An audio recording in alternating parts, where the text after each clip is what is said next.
Abramos a palavra de Deus em Esther, livro de Esther, capítulo 3. Livro de Esther, capítulo 3. Diz assim a palavra do Senhor.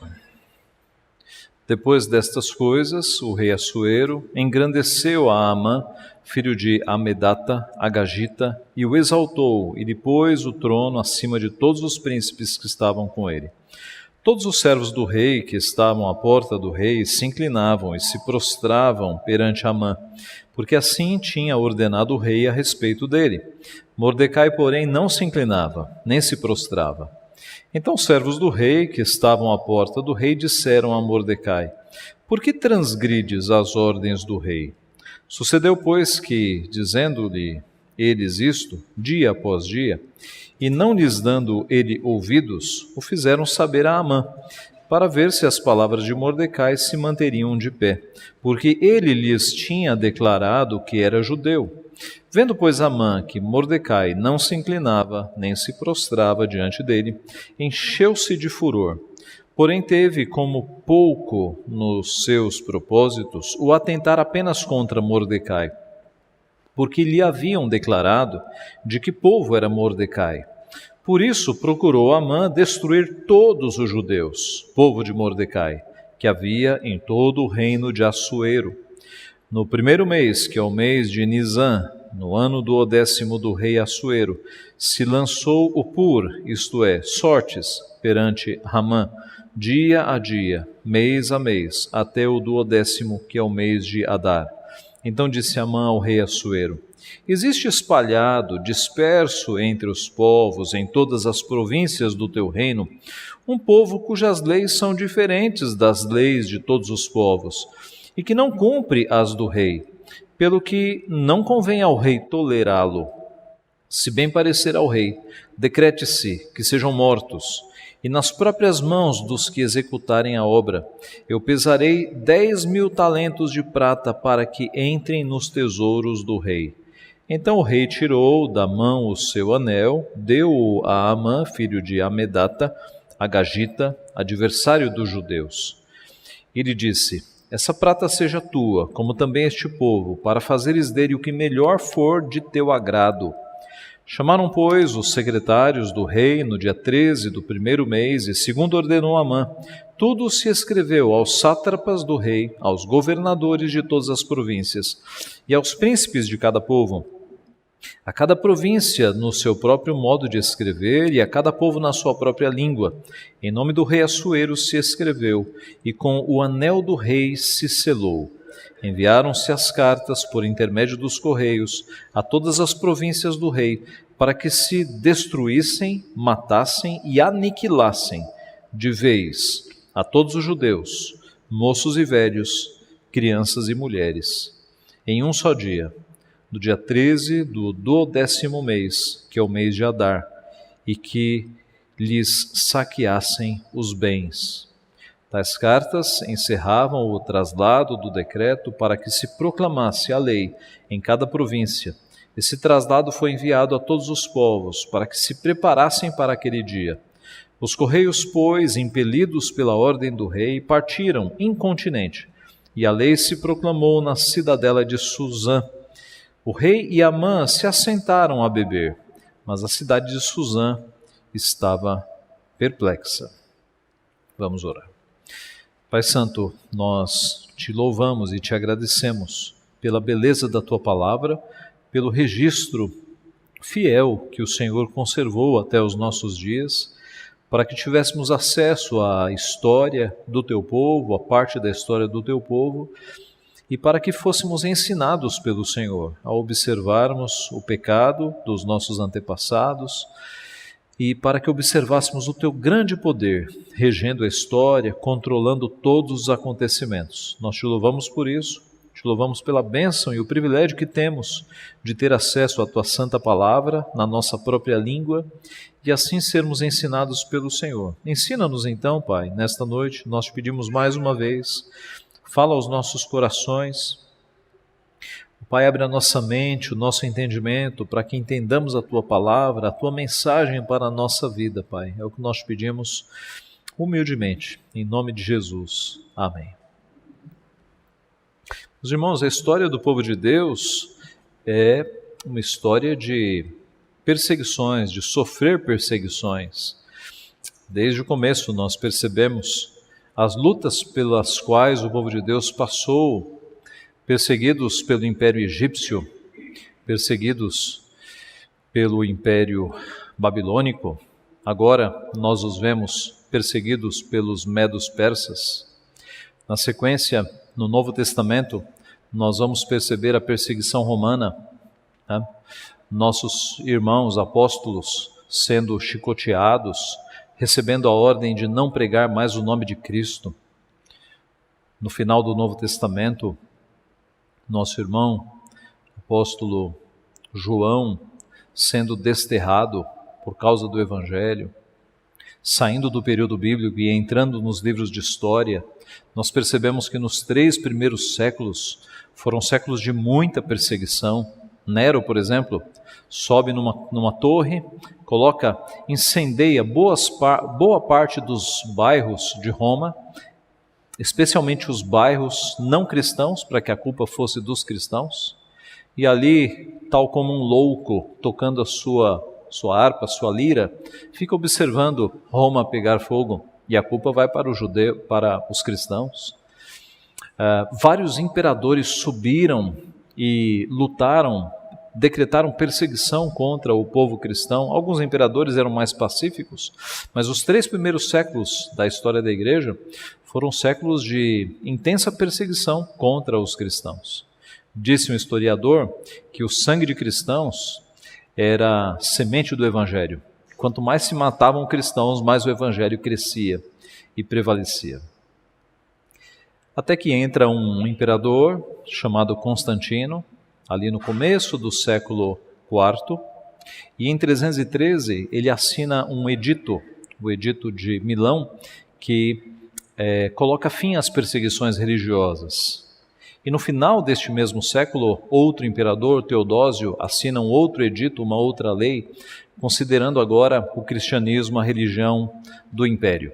Cessam-se as perseguições, mas se por um lado as perseguições eram um elemento purificador da igreja, a igreja crescia e crescia forte, porque só fica numa igreja perseguida aqueles que são de fato fiéis.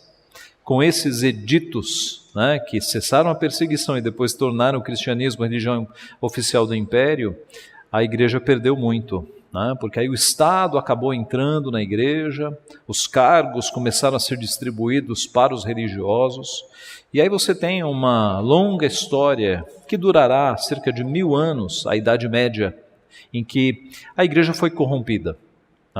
A igreja acabou se misturando com o império e muita corrupção entrou, e isso não representou o fim das perseguições, porque alguns fiéis que mesmo neste período passaram a mostrar ao povo que havia muito erro, também foram perseguidos. Por exemplo, o que nós chamamos de pré-reformadores, no final da Idade Média, ali por 1300, 1400, homens que se levantaram para mostrar os erros da igreja e foram silenciados.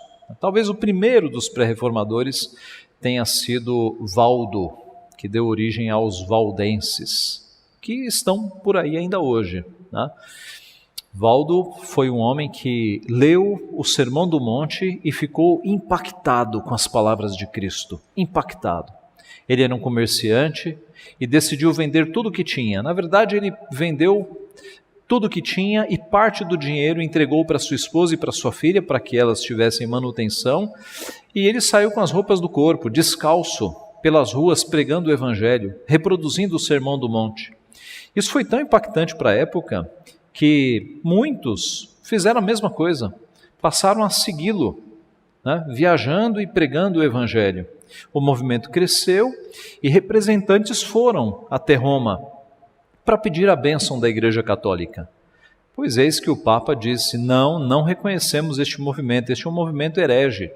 Voltaram, disseram para Valdo, e a resposta de Valdo foi: antes importa obedecer a Deus do que a homens, nós vamos continuar. E porque ele repetiu as palavras de Pedro, ele ganhou o apelido, ele passou a ser identificado como Pedro Valdo. Pedro Valdo.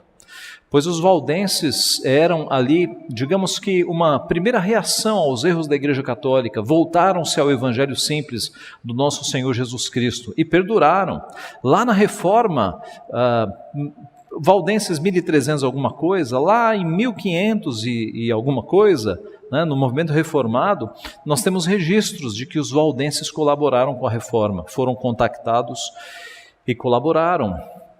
Mas esses homens foram silenciados, né? Os pré-reformadores, como John Huss, John Wycliffe, Savonarola, na Itália, foram homens que levantaram o verdadeiro Evangelho de Cristo e foram perseguidos. A Reforma com Martinho Lutero, 1517, é o marco inicial, né? As 95 teses afixadas lá nas portas da capela da catedral em Wittenberg, na Alemanha, foram um marco também que abalou as estruturas da Igreja Católica Apostólica Romana. Lutero passou a ser perseguido também, mas a Igreja não teve êxito desta vez, porque a Alemanha estava do lado de Lutero. E perseguir um homem e matar um homem era fácil. Agora, voltar-se contra uma nação inteira, isso eles não tiveram coragem. A Reforma, ela expandiu-se para outros países, mas a perseguição continuou, de forma que foi necessário, naquela época, em países protestantes, termos cidades-refúgio, cidades para onde corriam os perseguidos a fim de escaparem da morte, escaparem da Inquisição. Genebra era uma das cidades-refúgio, que abrigou milhares de perseguidos pelo romanismo. A história da igreja é de perseguição, é de muita perseguição. Muito sangue foi derramado por irmãos nossos corajosos, para que hoje nós pudéssemos nos reunir aqui numa igreja. Quando o Evangelho chega no Brasil, é a mesma coisa. Chega embaixo de leis de um Estado que era católico apostólico romano, que num primeiro momento proibia a pregação do Evangelho. Quando Ashbel Green Simonton chega aqui em 12 de agosto de 1859, não era permitido pregar o Evangelho em praça pública. A primeira evangelização aconteceu dentro do navio e depois era uma evangelização velada, quase que escondida. As igrejas igrejas protestantes não podiam construir templos com aparência de igreja. Isso era proibido. Só a Igreja Católica tinha permissão de construir um templo com torre, com aparência de igreja. À medida em que Deus foi operando, as leis foram afrouxando, mas há muitos registros de igrejas depredadas, incendiadas, ali pelos rincões de Minas, Espírito Santo, Nordeste. Né? Era uma época em que os padres, eles eram quase que cangaceiros, eles mandavam matar e eram obedecidos, mandavam apedrejar igrejas e as igrejas eram apedrejadas. Então, a história da igreja é uma história de muita perseguição. A questão é, quem são os inimigos? Quem são os inimigos? Ou quem são os aparentes inimigos? Isso vai ficar mais claro. Quem são os inimigos do povo de Deus? Voltando para o nosso texto, nós temos aqui uma perseguição sendo elaborada. Não dá nem para chamar de perseguição, aqui se trata de um extermínio. Os irmãos leram o decreto. O decreto é para que se mate, se extermine moços e velhos, mulheres e crianças. Eis que nós estamos aqui diante de uma perseguição que vai se formando, não apenas para prender o povo de Deus, mas para exterminar. O plano era acabar com estes judeus. Quem são os inimigos que nós encontramos neste texto e podemos transportar para o nosso dia, para identificarmos os inimigos ou os aparentes inimigos? O texto nos mostra de uma forma muito clara, como nós vimos também no sermão da semana passada, com o seminarista Sidney, que o pecado é o primeiro inimigo, o próprio pecado. O verso 1 começa dizendo que depois destas coisas, isso nos remete ao capítulo anterior. Aliás, vamos ler dos versos 21 em diante para nós entendermos o que são essas coisas. Verso 21 do capítulo anterior. Naqueles dias, estando Mordecai sentado à porta do rei, 2 eunucos do rei, 2 guardas da porta, Bigtan e Teres, sobremodo se indignaram e tramaram atentar contra o rei Assuero. Veio isso ao conhecimento de Mordecai, que o revelou à rainha Ester, e Ester disse ao rei, em nome de Mordecai. Investigou-se o caso, e era fato, e ambos foram pendurados numa forca. E isso foi escrito no livro das crônicas perante o rei. Pois depois destas coisas, um tempo depois, o rei Assuero engrandeceu a Amã, filho de Amedata Agagita, e o exaltou, e depois o trono acima de todos os príncipes que estavam com ele. Perceba que há algo estranho aqui. O herói era Mordecai, mas quem foi honrado foi Amã. Depois destas coisas, na sequência natural nós esperaríamos. Eis que Mordecai foi promovido, foi honrado, porque ele salvou a vida do rei. Mas, como nós já vimos desde o primeiro sermão, nós estamos diante de um povo que não serve o Deus verdadeiro. Nós estamos diante de um povo sem Deus, de um império sem Deus. As coisas não têm lógica aqui, pois onde o pecado está, tudo é desviado, tudo é distorcido, e este é justamente o caso.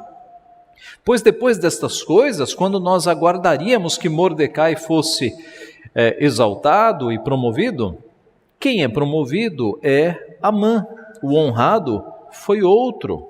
E diz o texto então que todos os servos do rei que estavam à porta do rei, e como vimos no sermão anterior, estar à porta do rei era uma indicação de um cargo, eram oficiais que estavam ali à porta do rei atendendo ao rei, pois todos os servos do rei que estavam à porta do rei se inclinavam perante Amã, porque assim tinha ordenado justamente Assuero a respeito dele. Mordecai, porém, não se inclinava nem se prostrava. E a pergunta natural agora é: por que que Mordecai não se submeteu? Por que é que Mordecai não se prostrava, não se inclinava com reverência? Há algumas teorias aqui, mas eu creio que a melhor resposta tem a ver por conta da origem de Amã. Você observou no texto que Amã era filho de Amedata Agagita. Esta palavra é chave. Agagita, descendente de Agag, o Amalequita. Este é o ponto. Os Amalequitas eram antigos inimigos mortais do povo de Deus. Quando os israelitas saíram do Egito, os Amalequitas atacaram o povo de Deus no deserto. E Deus, por isso, os amaldiçoou e os condenou à extinção. Êxodo capítulo 17. No decorrer da história, para cumprir este propósito, Deus mandou Saul matar os amalequitas. E o que Saul fez? Você se lembra? Ele trouxe os animais, poupou os animais e poupou o rei Agag. E não exterminou, ficaram habitantes inclusive lá que não foram feridos. E aqui nós temos então esta desobediência de Saul de acabar com os amalequitas, de acabar com Agag, e Amã é um descendente direto de Agag. Ele era de fato um agagita, um descendente direto de Agag. Mordecai, por sua vez, era descendente de Saul, era benjamita. Então observe como a história antiga está se encontrando aqui. Era humilhação demais Mordecai, descendente do rei Saul, da mesma tribo benjamita, se curvar diante deste inimigo do povo de Deus, ou desse descendente do rei Agag, descendente dos amalequitas, que agora se chamava Amã.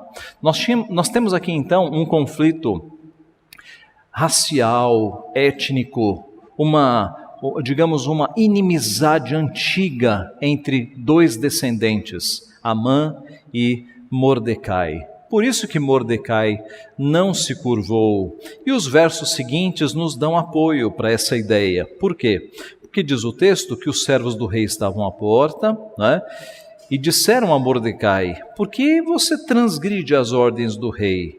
E eles disseram isso dia a dia, e Mordecai não dava ouvidos. E eles fizeram saber a Amã para ver se as palavras de Mordecai se manteriam de pé. Agora, porque ele lhes tinha declarado que era judeu. Então, quando eles questionaram Mordecai, qual foi a resposta de Mordecai?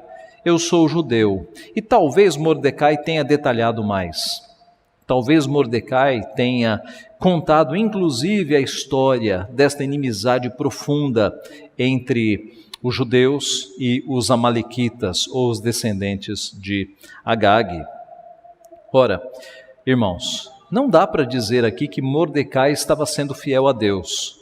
Talvez uma comparação que a nossa mente faça seja relacionada aos amigos de Daniel. Lembram-se que os amigos de Daniel decidiram não se prostrar diante da imagem gigante de Nabucodonosor?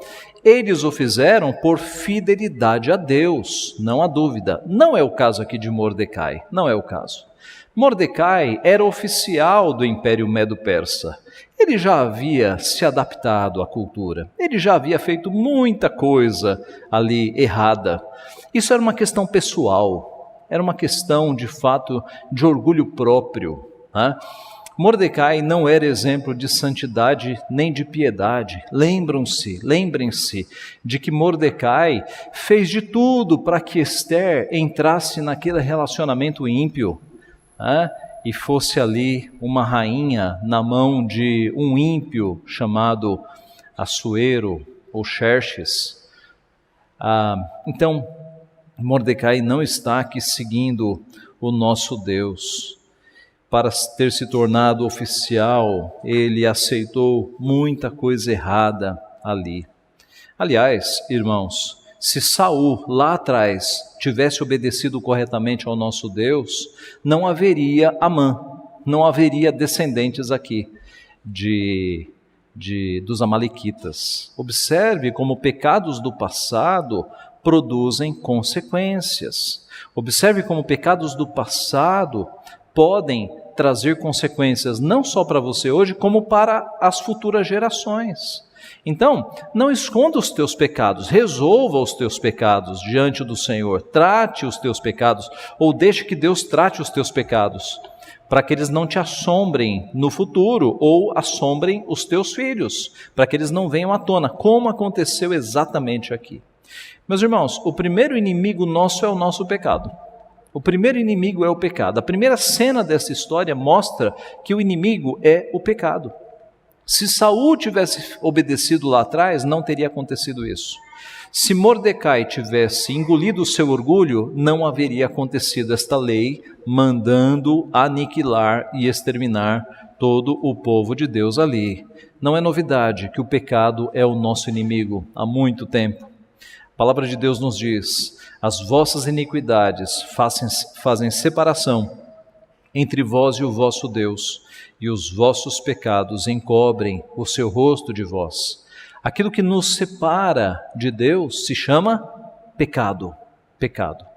Quanto mais dermos vazão, quanto mais dermos espaço para o pecado na nossa vida, mais separados, menos comunhão com Deus. Quanto mais nos aproximarmos de Deus com arrependimento, com busca do Senhor, mais nós teremos a aceitação do nosso Deus, o perdão do nosso Deus sobre a nossa vida.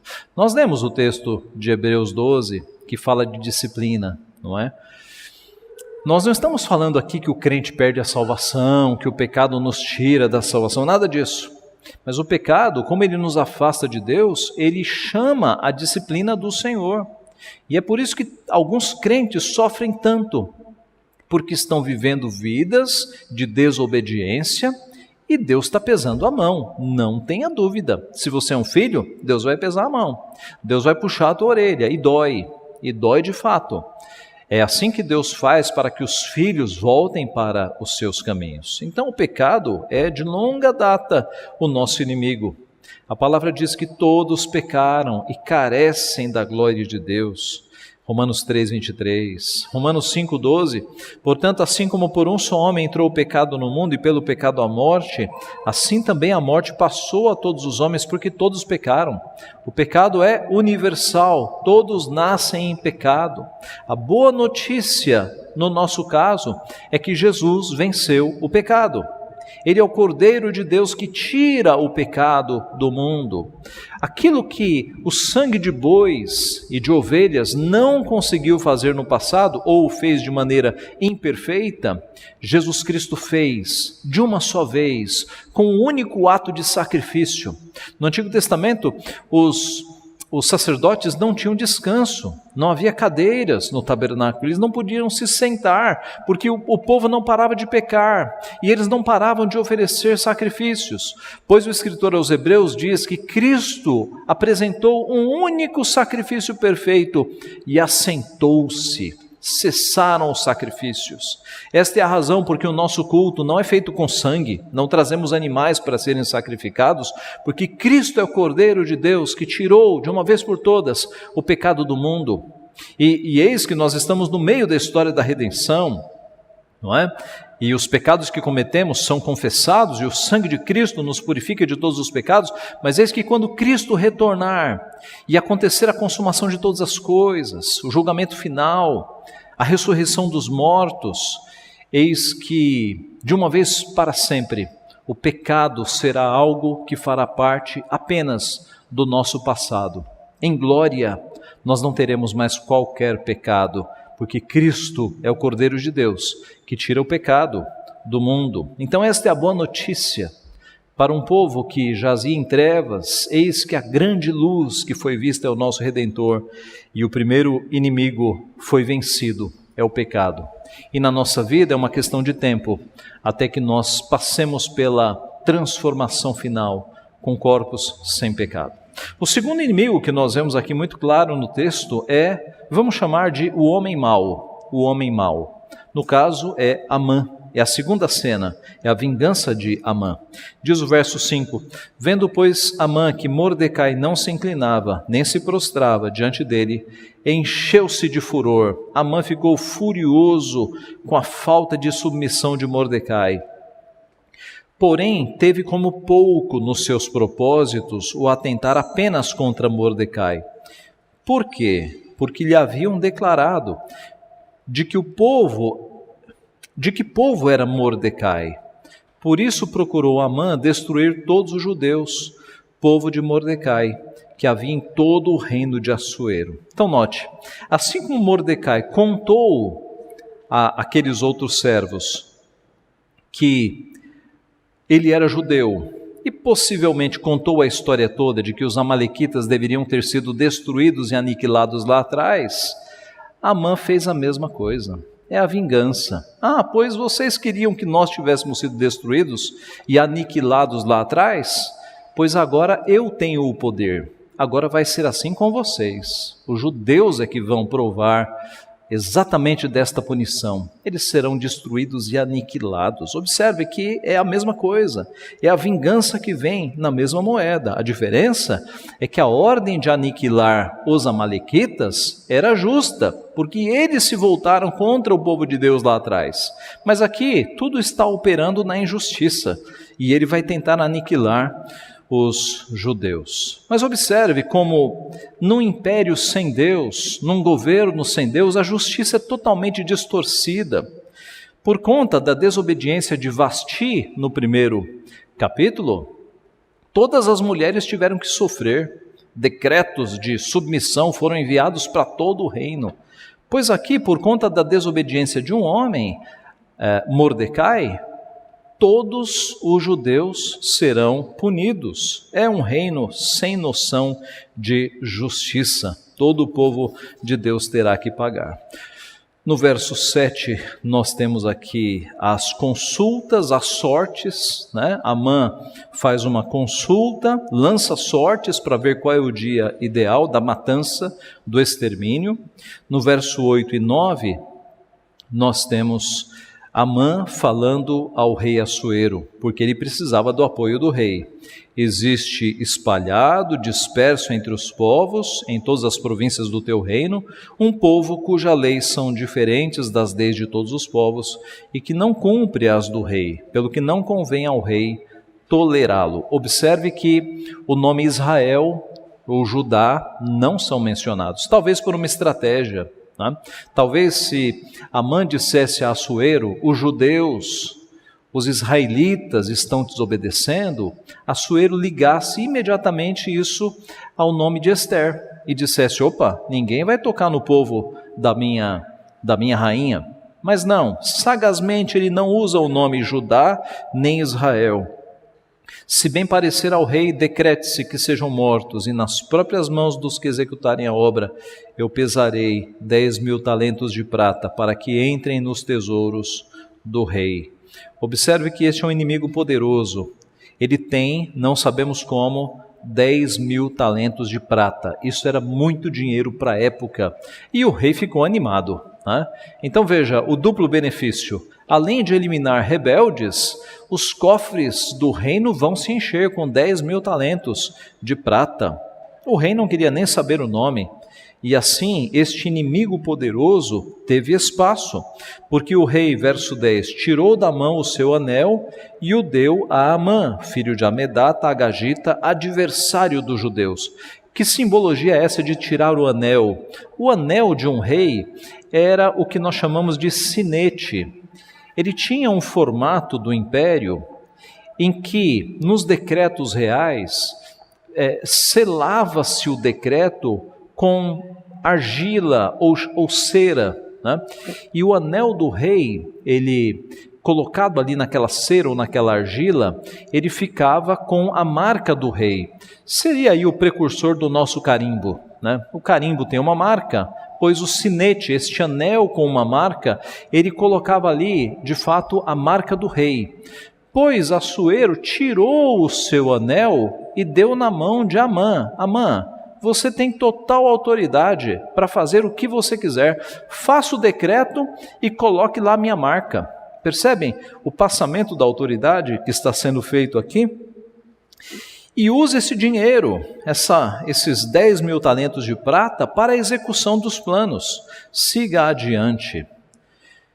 O segundo inimigo do povo de Deus que nós encontramos aqui é Amã. Amã é este homem mau. E na história da redenção do povo de Deus, muitos homens maus se levantaram para atacar o povo de Deus. Faraó no Egito, Nabucodonosor, aqui Amã, Herodes no Novo Testamento. Todavia, irmãos, por trás destes homens maus, sussurrando em seus ouvidos, nós sabemos quem é o grande inimigo do povo de Deus.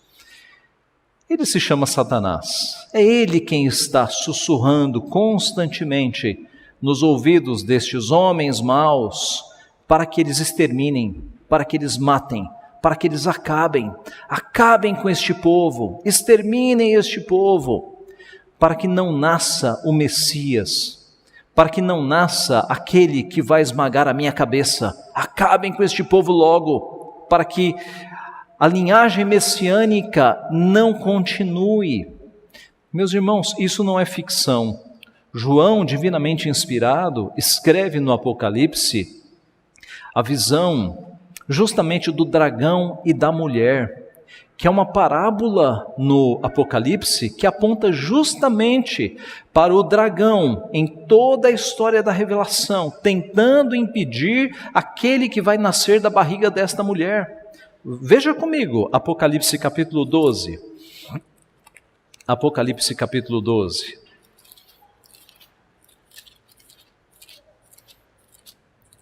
Do verso 1 ao 6. Observe este escrito do Apocalipse. João, divinamente inspirado, ele faz como que uma parábola, mostrando a mulher e o dragão. Apocalipse 12, de 1 a 6. Viu-se grande sinal no céu, a saber, uma mulher vestida do sol, com a lua debaixo dos pés, e uma coroa de 12 estrelas na cabeça, que, achando-se grávida, grita com dores de parto, sofrendo tormentos para dar à luz. Viu-se também outro sinal no céu, e eis um dragão grande, vermelho, com 7 cabeças, 10 chifres, e nas cabeças 7 diademas. A sua cauda arrastava a terça parte das estrelas do céu, as quais lançou para a terra. E o dragão se deteve em frente da mulher que estava para dar à luz, a fim de lhe devorar o filho quando nascesse. Nasceu-lhe, pois, um filho varão, que há de reger todas as nações com cetro de ferro. E o seu filho foi arrebatado para Deus até o terceiro céu. A mulher, porém, fugiu para o deserto, onde lhe havia Deus preparado lugar para que nele a sustentem durante 1260 dias. A linguagem apocalíptica, a literatura apocalíptica é enigmática, é misteriosa, tem vários símbolos aqui, mas a mensagem aqui é justamente que, por mais que este dragão tenha se posicionado para devorar esta criança, ele não conseguiu. E este varão que nasceu há de reger, está falando de Cristo, sem dúvida nenhuma. E é exatamente isso que acontece, meus irmãos. Desde que a serpente ouviu, este te ferirá a cabeça e tu lhe ferirás o calcanhar. A serpente começou uma luta histórica para frustrar o avanço da linhagem messiânica. E foi por isso, então, que quando nasceu Abel, Caim o assassinou. E assim nasce Sete. E a descendência do Messias agora passa por Sete. E Satanás faz de tudo para destruir essa descendência, fazendo com que os filhos de Sete se casem com as filhas de Caim, corrompendo as duas descendências. Veja, se você observar ali o começo de Gênesis, não haveria razão para você ter duas genealogias, a genealogia de Sete e a genealogia de Caim. Não bastaria, sendo que os dois são irmãos, ter apenas uma genealogia de Adão, contando os dois? Por que está dividido? Por que você tem uma genealogia de Sete e uma genealogia de Caim? Justamente para mostrar as duas linhagens. Uma linhagem onde passa o Messias e uma linhagem onde passa os inimigos do Messias, que são aqueles motivados pela serpente. Pois acontece primeiro o assassinato de Abel por Caim, e depois uma mistura das genealogias. E aí a corrupção é tamanha que faz com que Deus acabe com a humanidade, preservando apenas uma família, a família de Noé. E a descendência do Messias está salva. Há de fato aqueles que vão caminhar com a semente do Messias. Depois do dilúvio, Noé tem 3 filhos, Sem, Cã e Jafé. E eles levarão a semente adiante. Mas as gerações dos 3 tornam-se corruptas, menos um homem, descendente de Sem, Abraão. Na verdade, Deus o traz da idolatria para os seus caminhos. Em Abrão e depois Abraão, um milagre é feito para que nascesse Isaque, por causa da idade de Abraão e Sara. De Isaque vem Jacó, que por enganar o seu irmão Esaú tem que fugir correndo o risco de morte. Quando ele volta, não é morto por seu irmão, a semente está salva. De Jacó vem José, que é vendido por seus irmãos, é dado como morto, mas Deus o preserva, a semente está salva. Muitos anos se passam e no Egito Faraó dá ordens para não deixar viver nenhum menino nascido dos judeus. E por onde passará a semente, se todos os meninos judeus forem mortos? Eis que Deus preserva Moisés e a descendência messiânica está salva de novo. Encurtando a história, essa semente passa por Josué, por Raabe, por Jotão, por Samuel, por Davi, por Atalia, e eis que nós estamos na história de Ester. E adivinhe, Satanás sussurrando de novo para que o povo de Deus seja exterminado, porque se o povo de Deus for exterminado aqui na história de Ester, não tem Messias. Por onde vai passar a semente messiânica? Mas eis que nós conhecemos o final da história, e Deus vai salvar este povo, e a semente caminhará. Mas eis que agora o dragão está diante da mulher, que está prestes a dar à luz. Nós estamos falando de quem? De Herodes. Lembra-se da ordem de Herodes? De matar as crianças todas de 2 anos para baixo. Ali foi a última tentativa de Satanás de impedir o nascimento do Messias. Mas Deus protegeu o nosso Redentor, falando com José, e ele foi salvo. O nosso Redentor nasceu. Meus irmãos, todos os planos de Satanás no decorrer da história de impedirem a continuação da linhagem messiânica falharam. falharam e Jesus Cristo nasceu. Satanás é o inimigo das nossas almas, mas ele também foi vencido por Jesus Cristo. Não apenas vencido porque todos os seus planos foram frustrados, mas porque na cruz do Calvário a cabeça da serpente foi esmagada, todo o seu poder foi aniquilado. E Jesus Cristo despojou, né? A figura de despojar é vencer o inimigo e retirar todas as armas, né? As lanças, os escudos, os soldados, as espadas, as armaduras. A palavra de Deus nos diz em Colossenses que Cristo despojou os principados e as potestades e publicamente os expôs ao desprezo, triunfando deles na cruz. Pois na cruz a cabeça da serpente foi finalmente esmagada e todo o poderio das trevas que acompanhavam Satanás e os seus amigos anjos foi exposto ao ridículo. Todos eles foram publicamente expostos ali ao ridículo. Assim, o segundo inimigo também foi derrotado, o homem mau, e sabendo que atrás do homem mau tem justamente Satanás. E por fim, o último inimigo que nós temos aqui nesse texto, aparente inimigo, é a morte. Verso 12: chamaram, pois, os secretários do rei no dia 13 do primeiro mês, e segundo ordenou Amã, tudo se escreveu aos sátrapas, que eram governadores de regiões do império, aos governadores de todas as províncias e aos príncipes de cada povo, a cada província no seu próprio modo de escrever, e a cada povo na sua própria língua. Em nome do rei Assuero se escreveu, com o anel do rei se selou. Você deve ter percebido a semelhança. Da mesma forma que as cartas lá atrás, no capítulo 1, foram mandadas para todas as províncias, todos os sátrapas, exigindo a submissão das esposas, aconteceu o mesmo processo agora. Enviaram as cartas. A ordem era que se destruíssem, verso 13, matassem e aniquilassem de vez de todos os judeus, moços e velhos, crianças e mulheres. Seria um extermínio, uma matança, um banho de sangue. Verso 15, os correios saíram e no final do verso é dito que o rei e Amã se assentaram a beber. Como é possível você decretar um banho de sangue, uma matança de mulheres e de crianças, covardes, né? Covardes, e se assentar para beber, para comemorar? Veja a impiedade destes homens, a insensibilidade, a impiedade destes homens. Assentaram-se para comemorar. Isso é tão evidente que no final do verso 15 é dito: mas a cidade de Suzã estava perplexa. Até os não-judeus estavam perplexos com esta ordem.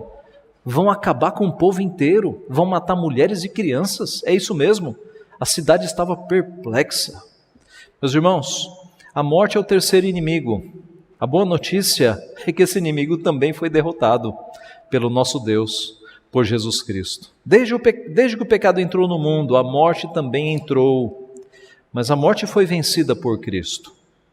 Romanos 5,17, Paulo escreve: se pela ofensa de um e por meio de um só reinou a morte, muito mais os que receberam a abundância da graça e o dom da justiça reinarão em vida por meio de um só, a saber, Jesus Cristo. Paulo, escrevendo aos Coríntios, capítulo 15, 21, visto que a morte veio por um homem, também por um homem veio a ressurreição dos mortos, porque assim como em Adão todos morrem, assim também todos serão vivificados em Cristo. Cada um, porém, por sua própria ordem, Cristo as primícias, depois os que são de Cristo na sua vinda, e então virá o fim, quando ele entregar o reino de Deus ao Pai, quando ele entregar o reino ao Deus e Pai, quando houver destruído todo o principado, bem como toda potestade e poder, porque convém que ele reine até que haja posto todos os inimigos debaixo dos pés, e o último inimigo a ser destruído é a morte, apontando aqui para a ressurreição. 1 Coríntios 15, 54. E quando este corpo corruptível se revestir da incorruptibilidade, e o que é mortal se revestir da imortalidade, então se cumprirá a palavra que está escrita: tragada foi a morte pela vitória. E 2 Timóteo 1,10. E manifestada agora pelo aparecimento de nosso Salvador Jesus Cristo, o qual não só destruiu a morte, como trouxe à luz a vida e a imortalidade mediante o Evangelho. Então, o terceiro aparente inimigo, que foi um inimigo real aqui para o povo de Deus na história de Esther, hoje nós sabemos, também foi destruída também foi destruído este inimigo. A morte não tem mais qualquer vitória sobre aqueles que estão em Cristo Jesus. A morte, na verdade, para nós hoje, é uma passagem. É, na verdade, o meio pelo qual nós estaremos na presença de Deus. A morte para nós é bem-vinda, porque é ela que nos colocará diante de Jesus Cristo. É apenas isso, meus irmãos. Não devemos temer a morte. Ela é um instrumento que nos colocará diante do nosso Redentor. Concluindo então, os 3 inimigos que nós vimos nesta história foram todos vencidos por Jesus Cristo. Os nossos pecados na cruz do Calvário, Satanás e todos os homens maus que ele levanta e tem levantado no decorrer da história, está vencido também com o prazo, com o prazo determinado. Em Apocalipse nós lemos isso, ele já está amarrado, as suas forças já foram despojadas, aguarda-se apenas o momento do juízo final, para que ele seja lançado no lago de fogo com todos os outros demônios. E a morte foi vencida também. Todavia, irmãos, mais do que vencer, o nosso rei cuida do seu povo de uma maneira que nenhum outro rei jamais cuidou. O nosso rei não dá ouvidos às acusações que são feitas contra nós, como Assuero deu ouvidos, Assuero, levianamente, recebeu acusações daquela e nem quis saber o nome do povo. O nosso rei, ele não dá ouvidos a estas acusações. Pelo contrário, é ele quem está ao lado, à direita de Deus Pai, intercedendo por nós. Intercedendo por nós. E quando o grande acusador das nossas almas tenta alguma coisa, nós temos Jesus à direita de Deus Pai intercedendo por nós. Segundo, nosso rei não nos condena à morte, como Assuero e Amã fizeram, mas ele dá a própria vida para que nós não morramos. Já falamos sobre isso, Quantos reis mandam seus súditos, seus soldados para a guerra, para morrerem pelo reino? Jesus fez o contrário. Jesus foi morrer no nosso lugar. E terceiro e por fim, em vez de cartas de morte que foram espalhadas por todo aquele imenso império, o nosso rei nos envia cartas de vida a todos os povos, tribos, línguas e nações. Nos envia o seu evangelho, que é uma carta de vida, anunciando que não mais a morte, mas a vida foi dada em nosso auxílio, que nós não devemos mais temer a morte, porque o nosso rei morreu no nosso lugar, e essas cartas de vida, elas estão se espalhando pelo mundo inteiro, e é por isso que nós fazemos missões, para que as cartas de vida atinjam todos os povos, tribos, línguas e nações. Louvado seja o nome do nosso rei, aquele que deu a vida para nos salvar. Amém.